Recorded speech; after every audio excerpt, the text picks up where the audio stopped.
Nagaan Waaqayyo Abbaa kan Ilma isaa kan Hafuura Qulqulluu isiniif haa ta'u.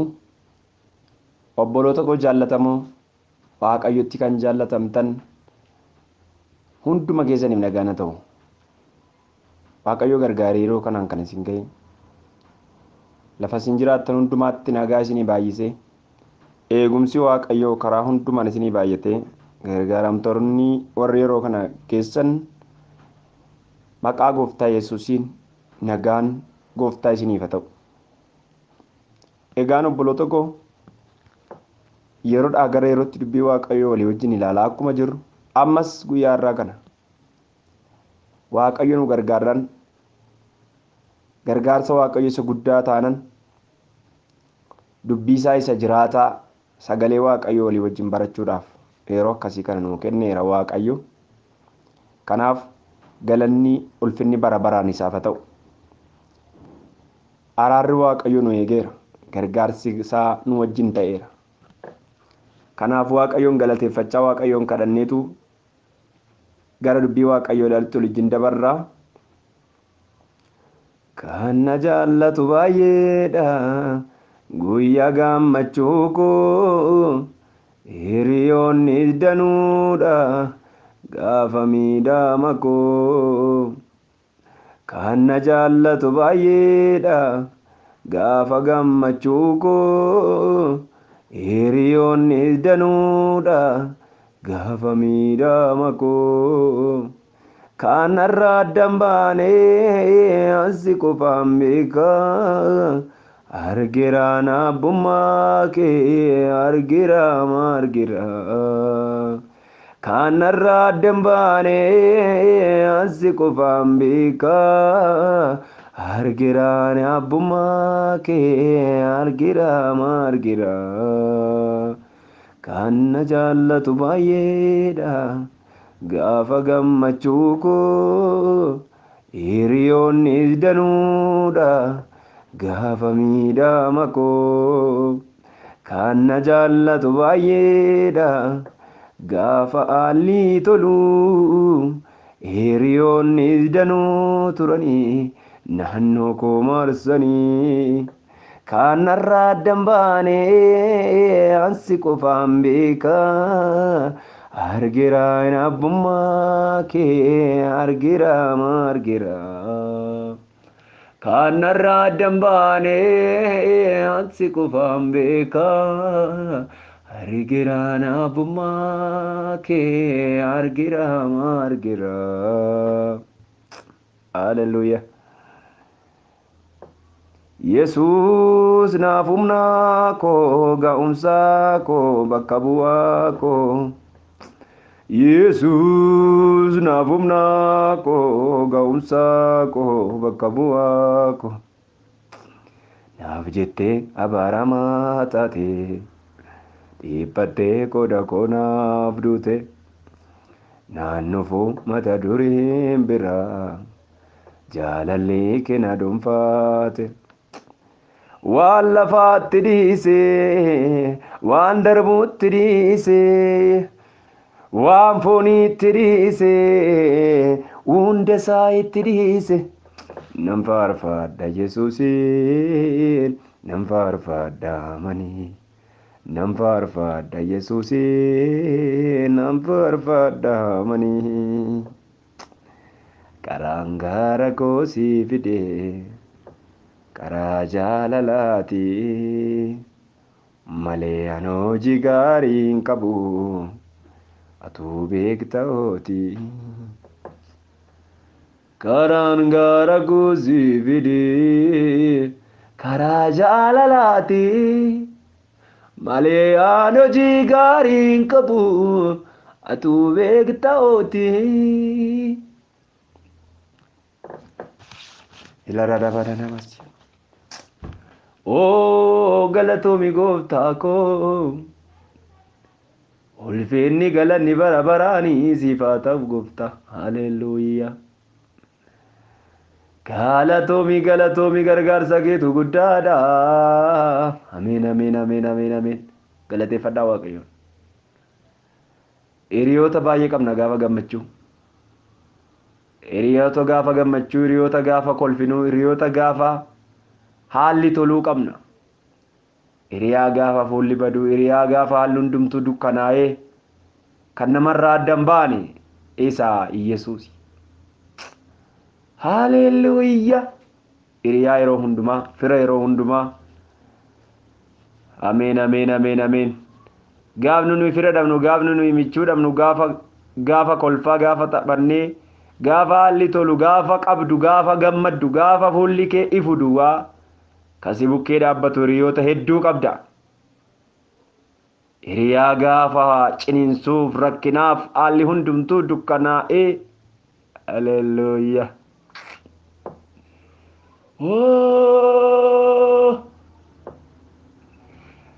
Badadana bosya. Haleluuyaa, haleluuyaa, haleluuyaa. Haleluuyaa. Galatoomi, galatoomi, galatoomi. Dhugumaan Waaqayyoon galateeffadha. Fira yeroo hundumaa. Haleluuyaa, haleluuyaa. Heedha maraddoo faakaataadhaas yaadaadhaa boora. Galatoomi gooftaa maqaan kee ulfaatu. Akkuma si galateeffadhu yeroo kana sin kadhadha. Hafuurri kee qulqulluun lafa kana haa qabatu. Humni amaan naannoo kanarraa bineensi amaan.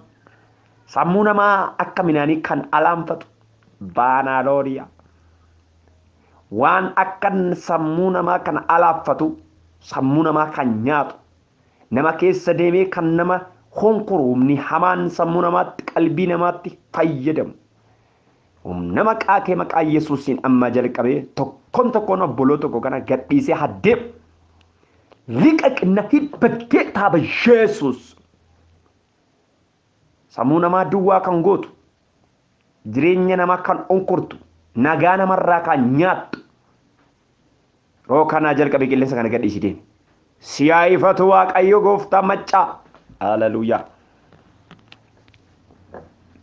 Yaa Waaqayyo abbaa keenya yeroo kana maqaa Yesuus Kiristoosiin ati akka nu eebbiftu sagalee keessa jiraata akka ati nu eebbisu si kadhadheera nu gargaari. Humnoonni hafuura ammeenyaa akkuma nameeffadhe qilleensa kanarra lafa kanarra obboloo tokko kanarra kan dhiifataman ta'an. Ameen. Haleluuyaa. Dubbii jaallatamaa fi kabajamaa dubbii Waaqayyoo kan walii wajjin ilaalaa jirrudha. Haa ta'u dubbii gaa'ela jedhu walii wajjin ilaalaa waan jirruuf. Gaa'elli maal akka ta'edha inni nuyi ilaalaa jirru. Gaa'elli maal akka ta'e yookaan akkaataa gaa'elli ittiin geggeeffamudha nu ilaalaa jirru. Yeroo tokko waan tokkotu jira. Ani dubartoonni tokko yookaan dhiironni tokko si kofalchiisu. Maal jedhu ani gaa'ela waan jedhamu barbaadu. Ani yookaan akka Phaawulos ta'a jedhani dhiiraa immoo. Akka Phaawulos ta'uu dadhabee akka Daabiloos ta'a malee takka ture. Shamarran immoo akka ishiin ta'uu barbaaddu hin beeku. Jechuun dhiirri Phaawulos ta'a jedhee gaa'ela qulqulluu baqatee cubbuu hamaa fi jal'ina hamaatti kufee Daabiloos hin ta'ee argama. Hin fuudhuudha. Obboleettonni shamarraniis yeroo tokko gaa'ela waan jedhamu hin jibbu. Gaa'ela hin dhaabdaa waldaa kiristaanaa keessa yeroo baay'ee dhufu obboleonni gaa'ela hin dhaabbanne. Miseensa waldaa gaafa guuchisuuf jennu gaa'ela qabdaa jennee gaafanna. Hin qabu jedhu. Gaa'ela waan jedhamus hin barbaadu jedhu. Hin heerumoodhu. Hin fuutaaree heerumtoo inneen immoo ayi jedhu. Maa inni wanti gaa'ela dhala namaa jibbisiise kun jettanii yaaddu. Riiserchii kana digirii koo isa nama hojjechaa jiru irratti riiserchii yookaan peperii koo isa irratti hojjechaa jira. Itti yaaddanii beektu dhalli namaa maaliif gaa'ela jibbeettanii yaaddu? Mee kana itti yaada isin? Bara kana gaa'elli maaliif jibbame? Dhaloonni maaliif gaa'ela jibbe? Waaqayyo gooftaan machaa nu gargaaru. Gaa'elli tokko immoo maaliif nama ga'an jiru bara kana? Gaaffii kana lamaan mee deebisa. Gaa'elli tokkichi nama tokko maaf hin ga'u? Warri kaan immoo gaa'ela immoo dhaloonni gaa'ela maaliif jibbee? Dhaloonni gaa'ela maaliif gaa'ela dabalataa gaa'ela lama sadii dhaabuu barbaada? Jettanii yaaddu. Mee kana yaada keessa sammuu keessa naannessaa. Tarii deebisaa isinumtuu argattu ta'a. Isa kanaafi gaa'ela qulqullaa'aa beeka Waaqayyo addunyaa kanarratti. Kan dhaabames Waaqayyo biratti gaa'ela qulqullaa'aadha. Yeroo kana gaa'ela xuraatu addunyaa kanarra guutee jira. Wantooti gaa'ela xureessan maal akka ta'e mata dureewwan keenya keessatti kan arginu hin ta'a. Kanaaf addunyaa kanarratti nama ta'ee kan uumame hundinuu gaa'elli isaaf barbaachisaadha. Anaaf gaa'elli hin barbaachisu waanuma tokkoyyuu anaaf gaa'elli barbaachisaa miti tarii namni jedhu waan inni jedhuuf hin beekan maalirra dhaabbate akka inni jedhu. Isa kanaafi itti yaadaa toorawwan gaa'ela ittiin geggeeffannuuf akkamitti akka gaa'ela wajjin jiraannu keessa jiraannu beekuun barbaachisaadha. Barumsa kana keessatti namni naammatamne waldaa keenya keessa kana keessa yookaan waldaa Yesuus hunda danda'a keessa jedhee hin yaadu. Jireedhee hin yaadu. Lakkii ana kun nan barbaachisu namni jedhu jireedhee hin yaadu. Kanaaf itti yaaduun baay'ee barbaachisaadha. Hundeeffamuu gaa'elaa yookaan barbaachisummaa gaa'elaati kan wajjin ilaallu guyyaa irraa kana. The basemental of marriage. Kanaaf kanadha kan nu ilaallu. Waaqayyo yeroo nama uume dhiiraa fi dubartii akka uume. Namni Waaqayyo uume kun immoo walqixa uumama hundumaa irratti aangoo fi aboo akka qabaatan akka godhe macaafni qulqulluun ilaalaa turre deengadda. Namni uumama isaatiin gaa'ela waan hundumaa irratti aboo qabu wajjin uumame malee gaa'ela uumamuu isaatiin gaa'ela waan hundumaa irratti aboo qabu wajjin uumame malee moo'amaadhaan gaa'ela moo'amaa yookaan moo'amaa ta'een uume. Gaa'ela Waaqayyo jalqaba uume sanaaf Waaqayyo haboo kenne. Gaa'elli waan isa barbaachisu hundumaan kan guutame yoo ta'u kan inni hundeeffames erga wanti hundinuu maqaa godhatee booda. Hundeeffamuun gaa'elaa waan gaarii hin taane rakkoo sirreessuudhaaf ture. Eeguudhaaf ture. Waaqayyo gaa'ela kana kan inni dhaabe waan hundumaa erga uume waan barbaachisaa hundumaa erga kaa'e lafa kaa'e booddee gaa'elaaf immoo haboo guddaa tokko kennee lafa kaa'e. Hundeeffamuun gaa'elaa abbaa hundee waan hundaa isa ta'een kan eebbifame yoo ta'u dhiiraa fi durba tokko gidduutti kan raawwatedha jennee ilaalaa kan turredha. Hundeessan jalqaba gaa'ela bu'uureesseef eebbise Waaqayyo akka ta'es ilaalleerra. Akkasuma uumama boqonnaa 1:27 akkasuma boqonnaa 2:18 darbee 14 kan nu ilaalle kanarratti bu'uura godhanneetu dubbii Waaqayyoo kana ilaalaa kan nuyi jirru. Kanaafuu hundeeffamuun gaa'elaa horaniiba akka baay'ataniif waan hundumaa harka jala akka galfataniif karoorri gaa'elli uumamee fi isa kana ture. Barbaachisummaan gaa'elli Waaqayyoo gaa'ela kana dhaabeef. Gaa'elli kiristaanaa waan sadii irra akka dhaabbatudha nu ilaallu guyyaa irraa kana. Gaa'elli kiristaana tokko waan sadii irra akka dhaabbatu ilaalla. Hundeen gaa'elli kiristaanaa irra dhaabbatu waan kana sadeen irra dhaabbata.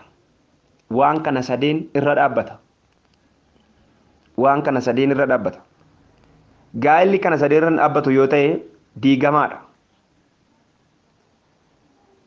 Isa tokkoffaan sagalee Waaqayyootti hundeen gaa'ela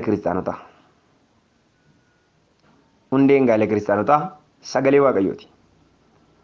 Gaa'elli sagalee Waaqayyoo keessa hin jirre taanaan yookaan keessa hin jiru taanaan akka nama mana cufamaa ifa keessa ifti tokko iyyuu keessa hin jirre keessa jiraatuti. Mana cufamaa tokko cufamaa ifti tokko iyyuu keessatti hin himne cufatee keessa jiraatuti. Gaa'ela dubbii Waaqayyoo keessa hin jirre keessa jiraachuu jechuun. Ilaalaa amma inni nama dhiphisu mana cufamaa ifti keessa hin jirre lixxanii jiraachuudhaaf keessatti hojjettanii jiraachuudhaaf yaaltanii beektu. Gaa'ela dubbii Waaqayyoo hundee hin taanee fi dubbii Waaqayyoo keessa hin jirre jechuun akka kana jechuudha. Kanaaf sagalee Waaqayyoo hundee gaa'elaa. Hundeen gaa'elaa kun iddoo qabu jechuudha. Sagaleen Waaqayyoo hundeen gaa'elaa kun kan inni iddoo qabu sagalee Waaqayyoo kanaan jechuudha.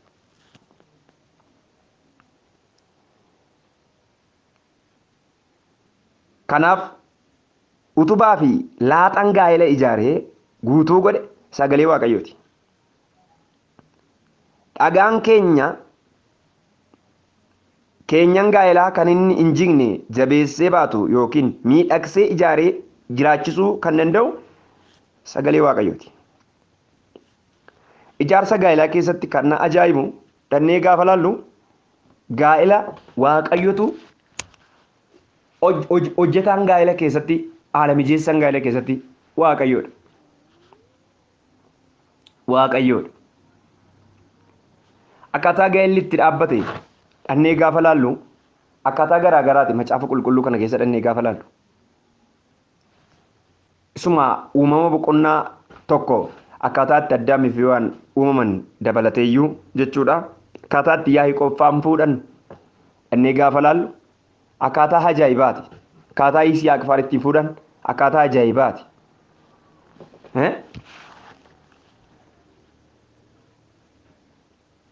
Seermoonii mataa isaa danda'e qaba jechuudha. Toora mataa isaa danda'e qaba jechuudha. Garuu dhaloonni bara kana akkamittiin gaa'ela ilaalaa jiru, ijaarsa gaa'elaas akkamitti ijaarrachaa jiru kan jedhu yeroo ilaalaa jirru faallaa dubbii waaqayyoo akka ta'e. Faallaa dubbii waaqayyoo akka ta'edha kan nu ilaallu. Waaqayyo gaafa gaa'ela ijaare ijaarsi gaa'elaa ittiin ijaarame dubbii waaqayyooti. Waaqayyootu dubbatee hojjete. Inni gara biraa lafee irraa hojjete gaa'ela waaqayyo. Lafee cinaachaa fuudheedha miti ree boqonnaan 2 lakkoofsi 21. Lafee cinaachaa fuudheedha. Sinii galee. Lakkoofsa 21 namichi rafee akka of wallaalu godhee utuu namichi rafoo lafee cinaacha isaa keessaa tokko fuudhee iddoo isaatti foon guuteedha. Waaqayyo gooftaan lafee cinaacha isa namicha keessaa fuudhe sana dubartii tolchee namichatti geesse. Lafeedha. Dhimmi dhimma lafeeti. Fooni miti lafeedha. Icciitiin kana maal isinitti fakkaata? Ijaarsi gaa'elaa lafeedhaan ijaarame. Lafee irraa maaliif ijaare waaqayyo? Fooniin jijjiirama. Lafeen garuu achuma jira. Namni tokko yeroo tokko obboleettonni dubartoonni yookaan dhiironni isa jennu furdoodha. Yookaan bifa bareeddi. Akkas fakkaatti. Inni jedhamu kuni kanaan gaa'ela gaafa dhaaban obboleettiin tokko xiqqoo turtee qannasuu dandeessi, haphachuu dandeessi. Foonii waan ta'eef gadi bu'uu danda'a. Foonii waan ta'eef takka turee namni gaafa dhala godhatu, namni gaafa jireenya biyya lafaa kana dhiibu, haala ulfaataa kana keessa darbu xaasaa maraatuun irra ejjete fakkaata. Buquun namaa kun hin caccaba. Foon kun hin dhuma. Dhumee maaltu hafa? Kan hin jijjiiramne ijaarsi keessatti hin jijjiiramne ijaarsa lafee. Lafee irraa kanaaf ijaare waaqa. Lafeedha. Ijaarsa lafeetiin ijaarame gaa'ela. Namoonni tokko garuu haala garaa garaanti kan isaan gaa'ela ilaalan. Lafeedha. Lafeedha gaa'elli lafee. Ijaarsa lafeerraa ijaarame. Tolchee kenneef gaa'elli tolee walitti dhufu gaa'ela waaqayyo ijaaree. Gaa'elli tolee walitti dhufu gaa'ela waaqayyo ijaaree. Utuu waliin beekin bara ani hin beeku kana jedhee Addaam gaafa dhattanii ilaaltan ani hin beeku ishiin kun eessaa dhufte hin beeku bo'an amala ishiis hin beekon jireenya ishiis hin beekon. Namoonni keenya yeroo ammaa kana gaa'ela wajjin dhaabanii anis hin beeku amala kee iyyuu naan galu maaliin kee naan galu sitti na garaalle. Gara macaafa qulqulluutti gaafa deebinu namni kun ta'an dura nama argee hin beeku garuu maal jedheen ishiin kun lafeeshi lafee kooti foonshi foon kooti namatti argamte waan ta'eef namee haa jedhamtu amma reefu ta'e gammadee fudhate. Kan kooti kun lafeeshi lafee koote eenyu ishiin hin jenne. Namoonni keenya har'a waggaa 20-30 waliin jiraatanii waggaa 10 waggaa 5 wajjin jiraatanii hin beekon isin eenyummaa keeyyuu hin beekon waliin jedhanii hin jedhu ali bol'uskinaa hin jedhu sin beekon tokkotu gaa'ela araarsina yeroo baay'ee gaa'ela araarsina innaan wal lolaniitu araaraaf nu waamanii gaafa dhannu araarsuudhaaf yaalii goone akka kana jedhe ani ishiin beeku maal jennaan sidumayyuu gaa'elaa walitti hin dhufne waggaa amma kanaa wajjin teenye hin beeku ani isheen akka isheen taate eenyummaa ishee hin fuuneen sinii galee maaliif maaltu kana akka jedhamu godhe akkamitti yaada dhaloonni gaa'ela waliin beeku namni dhaloonni koo wajjin jiraata malee beektu miti waliin beeku gaafuma tokko ga'een sin beekodha gaafuma tokko ga'een ishiin beekodha gaafuma tokko kaatee ani san beekotti maal jedhe addam garuu lafeen ishee lafee koo hin beeku hin jenne lafeen ishee lafee kooti lafee ofii argachuudha gaa'elli gaa'elli lafee ofii argatanii wajjin jiraachuudha kan kee immoo sin rakkisu kan keetiin eenyuutiin jettu kan keeti of beekta taana gaa'elli lafee ofii beekanii jiraachuudha kanaaf sagalee waaqayyoo kun sagalee guddaadha sagalee waaqayyootiin ijaarama gaa'elli hundeen gaa'elaa sagalee waaqayyooti ifti gaa'ela keessa jiru dubbii waaqayyooti kanaaf dubbii waaqayyootiin nyaanni gaa'elaa dubbii waaqayyooti soorri gaa'elaa dubbii waaqayyooti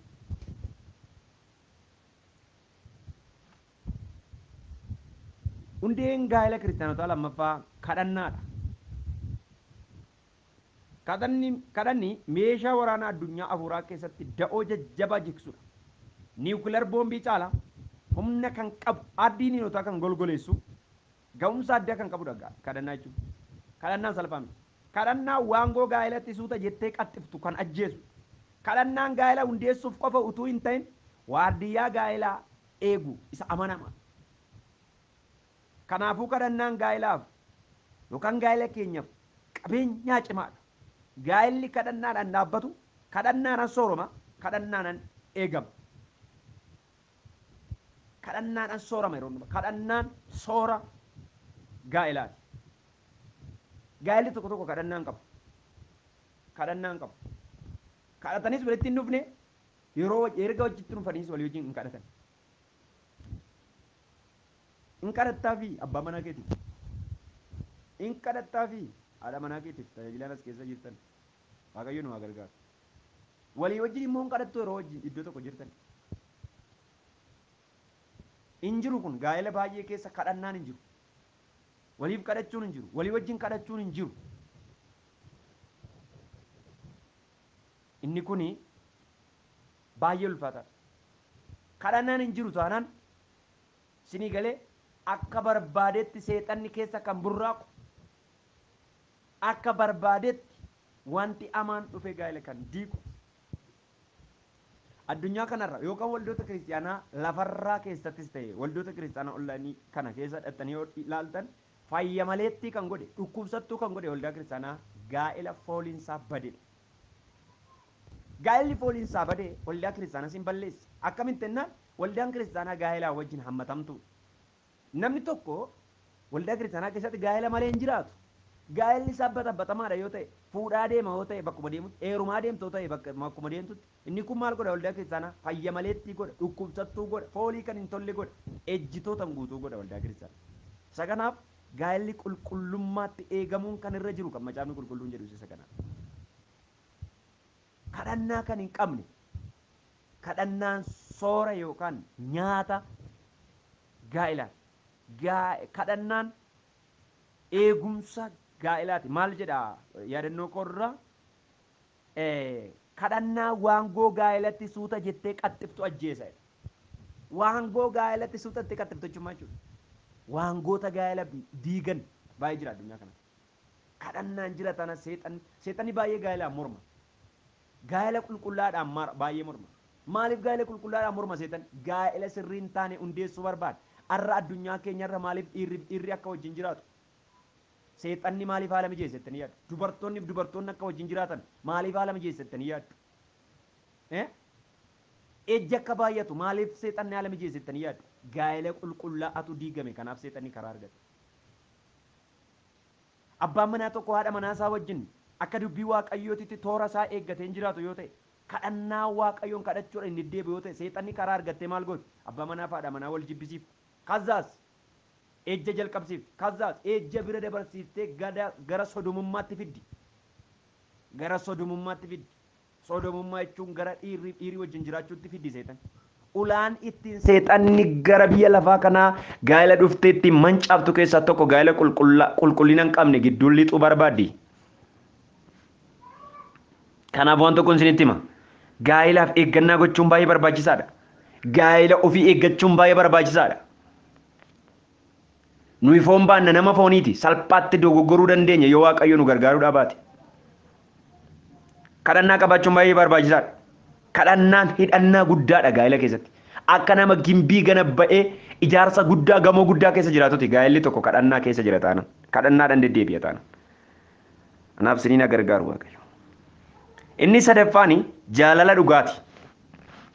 Ijaarsi kiristaanotaa jaalala dhugaati. Jaalalli hidhaan waan hundumaati kan jedhu inni duraa Qorontos boqonnaan 13. Jaalalli hidhaan waan hundumaati. Nama waliin beekne walitti hidhee tokko taasisa. Jaalalli hin jiru yoo ta'e gaa'elli hin jiru. Dhiirri tokkoo fi durba tokko kan walitti fidu inni duraa fi inni jabaan jaalala. Erga wal jaallatanii booda gara gaa'elaatti seenu. Utuu jaalalli hin jiraatiin gaa'elli dhaabbatu tokkoyyuu gaa'ela hin jedhamu. Namoonni tokko tokko utuu jaalalli hin jiraatiin sababa birrii gaa'ela kan dhaaban baay'ee isaanii nan beekan. Hiriyaa tokko nan qaba nama tajaajiludha. Obboleettii tokkotu Araba yookaan Beeruut kana jirti. Fuudha kanan fuudhoodha inni badaa. Fuudha kana xiqqoo ilaalchi inni gaa'elaaf qabu baadaa miti. Kanarraan kan ka'e kana yaada yeroo baay'ee. Innaan gaaf tokko lafumaa ka'ee nan fuudha jedhee na sarde. Miizee immoo naa taata jedhe. Maala daraa maal ammaa hin jedheen. Lakkadhe. Maal jedhe akkamitti nan gaa'elame. Ishi immoo eessaaf fuutan jedheen. Eessaa fuuta gaafa jedhuun micoon tokko biyya alaatti onlaayinii irratti wal argine yookaan intarneetaan wal dubbisaa jirra nama biyya kootiiti jedhe. Hin beektaa dur nan beeka tureera egaa micoon bar tokko umuriidhanis kan isa gittu miti. Turteetti isa hin deessi micoon. Maal kana duwwaan jireenya tanaan dura jiraachaa turteetti isheen. Jireenya gaafan jedhu toora gaa'elaa irra lixxeetti. Masmara gaa'elaa cabsitee baate tanaan dura. Inni birrii qabdi jedhe. Nama birrii qabduun fuudhaa jedhe. Maa jennaan tokkuma mi'a mana naa guutti jedhe. Inni jennaan maaltu na rakkise nama birrii hin qabne wajjin jedhe. Argitanii hundeen gaa'elaa yeroo baay'ee bakka baay'eetti birrii ta'ee hin argama. Birrii ta'ee argama. Birrii ta'ee argama. Ani hin beeku inni dhuftee dhaqee simatee iddoo tokko kaayee ala mijeessee cidha sana godhee maal goona kaa hin dinnaa dhannee eebbisiifne walitti. Cidhi ta'ee maal ta'e takka turini gaafa birriin dhumu balaa bu'e gaafa birriin dhumu wal jibbuu dhufe durayyuu isaan gidduutti bu'uura walitti dhufuu isaanii kan ta'e maalinni birriidha. Gaa'elli birriidhaan ijaaramu birriidhaan diigama. Gaa'elli jiraachuu birriitiin ijaaramu dhumuu birriitiin diigama. Gaafa birriin dhumu immoo walitti geeddaramuu dhufe. Aba birriin mana keessaa torooba ta'ee dhangala'utti innoo hiddan qabu. Akka mukaa sana hin buusu dafee dhuma. Isa dhumni jaalala gidduu isaaniitti waan hin jirreef isa dhumuu wal jaalatan. Obboloo tokko waan dhumuu wal hin jaalatina. Abbaa manaa kee birrii dhabsi jaalata yoo ta'e baay'ee dogoggora guddaa keessa jira. Ati birrii dhab abbaa manaa kee jaalatta yoo ta'e dogoggora guddaadha kun. Jaalalli jaalala. Jaalalli omaa kan of keessaa hin qabne sababa malee Waaqayyo kan nu jaallate jaalala akkasiiti jaalala qulqullaadha. Addumaan jaalalli gaa'elaa immoo adda qaama ofiiti. Kana ta'utu irra jira. Kanaaf jaalala dhugaa irratti hundaa'uu qaba gaa'elli. Jaalala birrii miti, jaalala waa biraa miti. Kanaaf namni birriis jaalatu bar gaafa birriis harkaa dhumu si gatuuf jedha. namni rifeensa keetti jaalatu bar gaafa rifeensi kee xiqqoo gadi galu yookaan dibata dhabee yookaan rifeensi kee caccabutti ka'u bar fuula sarara sirraa garagalfachuuf jedha. Bar namni uffata keetti jaalatu uffanni gaafa moofa'u si buusuuf jedha. Jaalli kanarratti hin hundaa'u. Hundeen gaa'elaa jaalala dhugaati kan hin jedheef isa kanaaf. Jaalala dhugaati. Kanaaf hundee cimaan gaa'ela kiristaanaa jaalala dhugaati. Jaalalli sobaa bineensa utuu iyyuu isin gaa'ela fakkeessee nama nyaatudha. Akka nama jedhe obboloonni baay'een nyaatamoodha. Jaalala sobaa jaalala dhugaa fakkeessanii namoota baay'eetti wal gowwoomsaa kan oolan. Booda qilillee kan wal buusan cabsanii karaa irratti kan wal hambisan akka qodaa cabaa akka gaagura isa kanniisni keessaa ba'ee honee karaa irratti hafee kan obboleettota keenya taasise jaalala sobaati. Jaalalli sobaa dhukkuba jireenya namaa gadoofee haadhoo ofii salphisuudha. Kanaafuu gaa'ela keessatti jaalala dhugaa malee jaalalli sobaa hin barbaachisu. Jaalalli dhugaan hundee fi simboo gaa'elaati. Hundeeffamuun gaa'elaa dhiiras haa ta'u dhala. Gaafuma dhalatu fuula isaa duraa gaa'elli akka jiru ni beekama. Akeekni yookaan barbaachisummaan gaa'elaaf hundeeffame yommuu ilaallu akka sagalee waaqayyoo kan inni nu barsiisu qoranii baay'achuu fi lafa guutuudha. Waan nama tokko yookiin nam tokkee caalanii nama tokko ta'anii biyya lafarra jiraachuu kan jibbe waaqayyo qoranii lafa kana akka guutaniif. Bulchiinsa waaqayyo addunyaa kanarratti bulchiinsa tokko gaa'elaaf kenne. Waan hundumaa uume gaa'elaan maal jedhe waaqayyo hundumaa irratti aboo qabaadhaa jedhe. Gaa'elli akeeka gurguddaa hedduu fi baay'ee barbaachisaa ta'eedhaaf kan inni dhaabame jechuudha. Isa kana yeroo biraa kan itti fufnu ta'a. Faadhaa kabajamaan jedha. Amma ammaa seensarra jirra. Yaadannoon gaa'elaa irratti yookaan barumsi gaa'elaaf an qopheesse bal'aa fi dheeraadha. Waan sin ajaa'ibuu fi waan ajab sin jechisiisu baay'eetu jira.